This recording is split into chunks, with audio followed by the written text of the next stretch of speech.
every story etched in history, there is a story lying beneath it. Not that of conquest, but of collapse. We know about exuberant kings, commanders and generals who led brilliant battles and won with brilliant strategies. But today we are not going to be dealing with all that. We are going to be dealing with stories when strategies fail, when big kingdoms, big commanders with thousands of forces made some strategy and they collapsed, not because of a superior enemy but because of their sheer overconfidence. This story is not a story about a list of defeats, I'm going to say. These are catastrophes which rewrote the fate of empires and reshaped our today's world. Hi guys, welcome to my YouTube channel, Everything with Dr. James. Today we are going to be dealing with the worst military disasters of all time. Even giants can fall.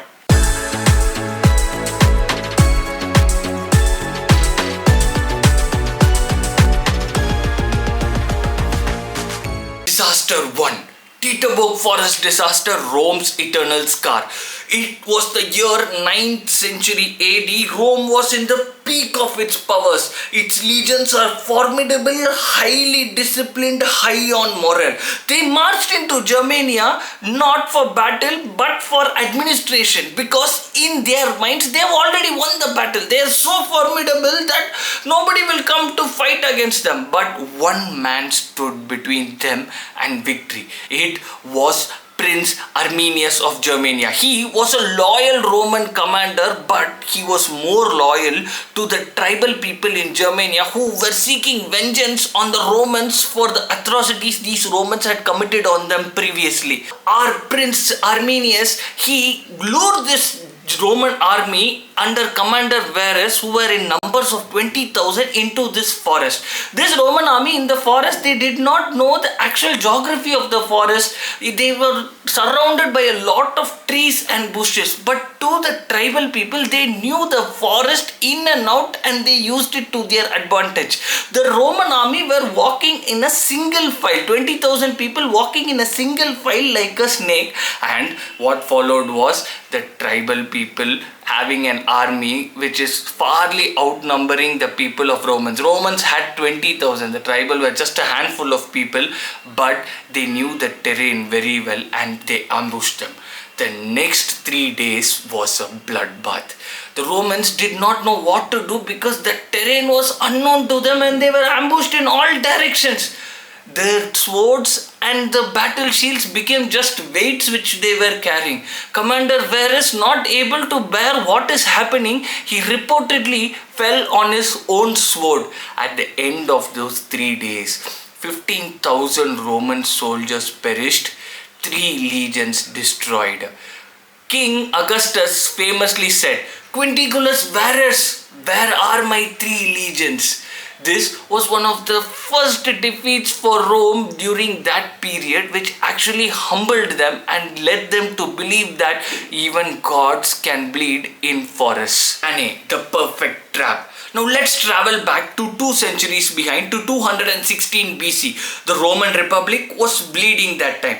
They had suffered a lot of defeats and their infantry were severely wounded, and across the Alps stood the man who was behind it all, Hannibal. The Roman Republic, being very frustrated, organized a huge army with 80,000 infantry and 6,000 cavalry under 2 commanders, and they marched towards Hannibal. This time the Roman Republic was very confident that they will win because of the sheer numbers. But what stood for them was a surprise. Hannibal, knowing that these Romans like only a head-on collision like a hammer, what he did was he organized his army in a crescent-shaped manner. He kept the weaker portion of his army in the center, thinking that the Romans will come and attack them first, and at the edge of the crescent he kept the Numidians, who were originating from North Africa, and they were the stronger portion of Hannibal's army, and they had cavalry and they were known for their stealthy actions. So as the Roman army advanced, just according to Hannibal's prediction, they went towards the center. Hannibal's crescent-shaped army, what they did was they slowly started closing in on the Romans and they encircled them. As these Romans were going towards the center and attacking the center portion, which was the weak portion of Hannibal's army, this cavalry from the edges, the Numidians, they attacked and flanked them from all directions. And what followed next was a bloodbath. Within hours, 80,000 infantry and 6,000 cavalry were killed, and 8 Senate members were also killed in this battle. This was a major loss in Romans' army, and Romans lost this battle just by sheer overconfidence because they thought they had higher numbers, they will definitely win. But Hannibal's clever strategy won him the war. Disaster number 3. The Sicilian expedition, the Athens overreach. In 415 BCE, Greece were at the peak of their powers. Their capital, Athens, had everything. They had the number 1 philosophers, the number 1 architecturist, and they had a formidable navy which no one could beat. But when somebody has so much power, history has shown us that greed comes in.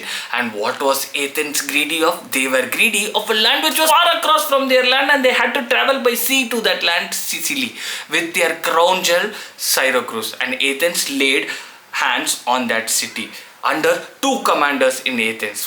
One was Alcibiades. Alcibiades was a very ambitious man, and he promised to the Athens people that he will get the city Syracuse. But Nicias told to be very cautious, that they have to take ships and go, and it is very dangerous. But the Athens people that time, being too proud of themselves, said no, we are going to go with Alcibiades and we are going to attack Syracuse. With a navy of around 134 ships with thousands of men on board, they started. But as they were traveling towards Syracuse, the Alcibiades commander was recalled into Athens. Not able to bear this, he defected to Sparta and he joined with the enemy. The person who was very ambitious first for getting the land for Athens is now with the enemy. But the navy of Athens marched on to Syracuse. But in Syracuse, what awaited them was an avid army of people in Syracuse. Their military fought valiantly and turned all the 134 ships into a graveyard, and all the men were destroyed. Spartans also joined in this war and helped the people of Sicily capture the Syracuse region, and they destroyed the Athens navy fleet. Now Athens learnt a lesson. However powerful you are, you will drown in your own ambitions. Chapter 4. Napoleon's retreat from Moscow, the winter's revenge. This was the year 1812. Europe had bowed down to Napoleon. Kingdoms shattered, maps redrawn, and new kings crowned. But Napoleon had one unfulfilled dream, and that was Russia.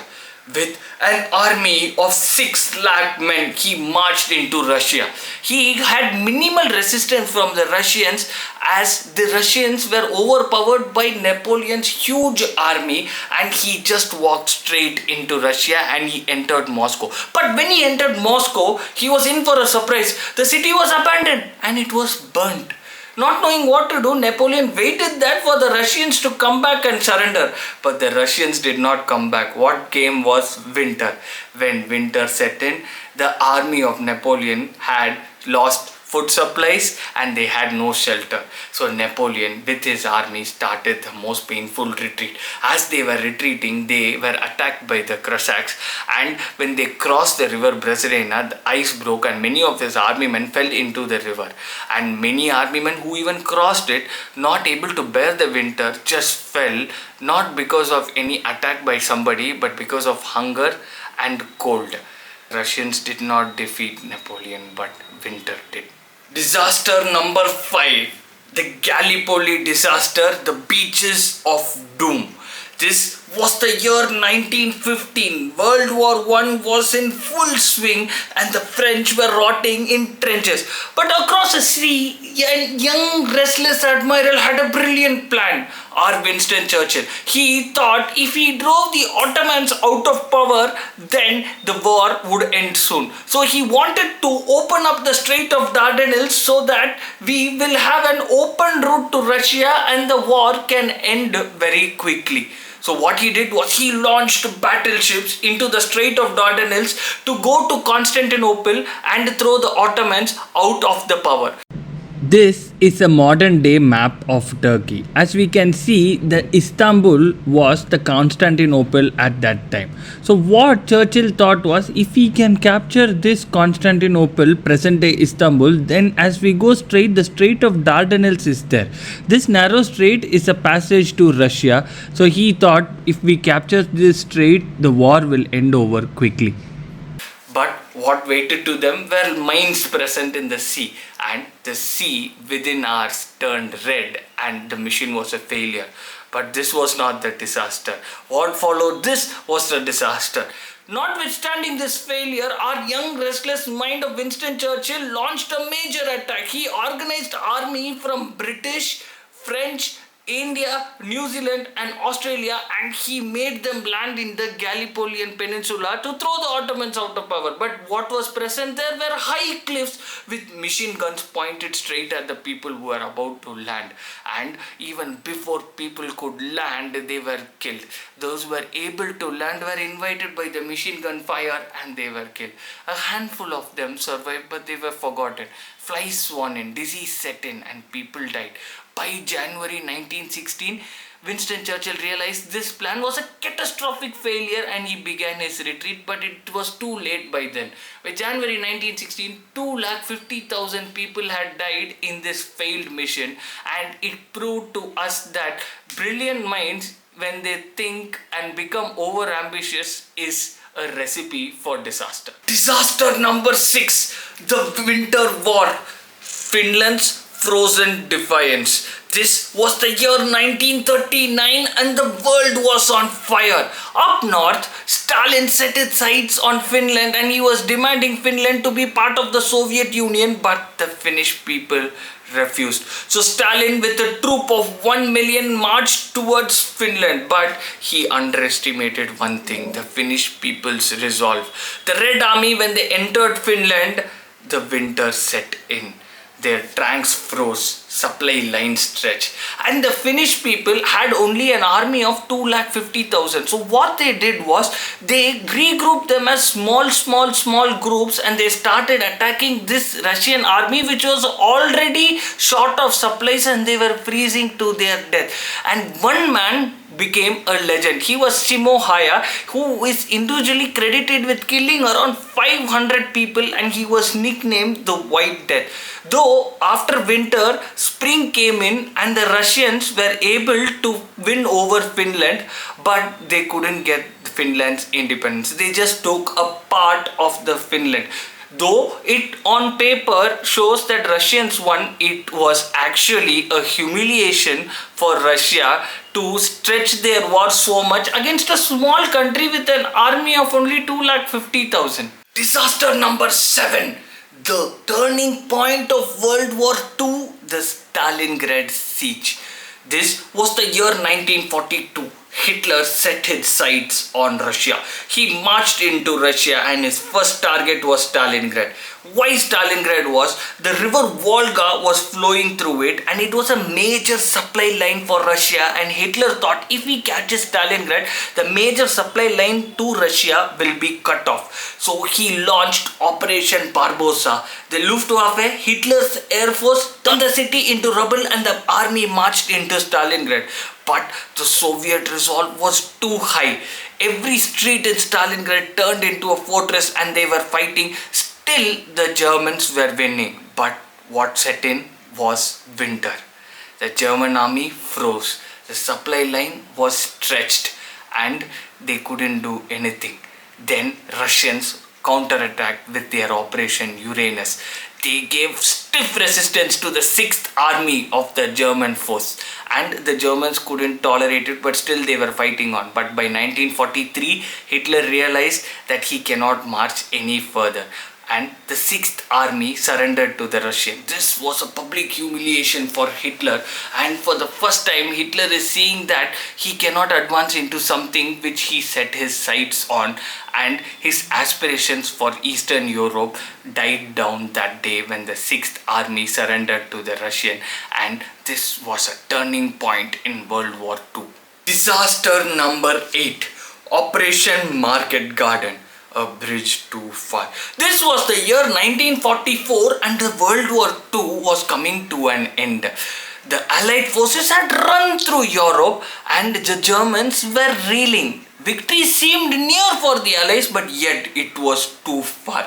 Enter Field Marshal Montgomery. He wanted to finish the war fast, so he made a bold plan, Operation Market Garden, by running through Holland. His plan was to make the airborne division land, capture key bridges such that the tanks can go in, outflank Germany, and the war will be over by Christmas. So in September 1944, Operation Market Garden was launched. The 82nd and 101st Airborne Division, British 1st Zone paratroopers were launched and they landed in that area. But what they thought when they landed was the Germans' Panzer Division was resting. But they were not resting. The Germans were ready for them. There was only a single highway which will allow these tanks to go to those bridges.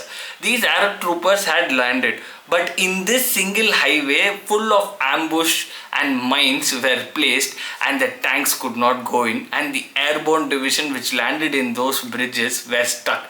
Especially at Arnhem, in that bridge the airborne division was stuck and they were outflanked by a number of 4:1. For every single Allied troop member there were 4 Germans which were attacking them, and these tanks never reached that area because of the ambushes and mines in this single highway which is present.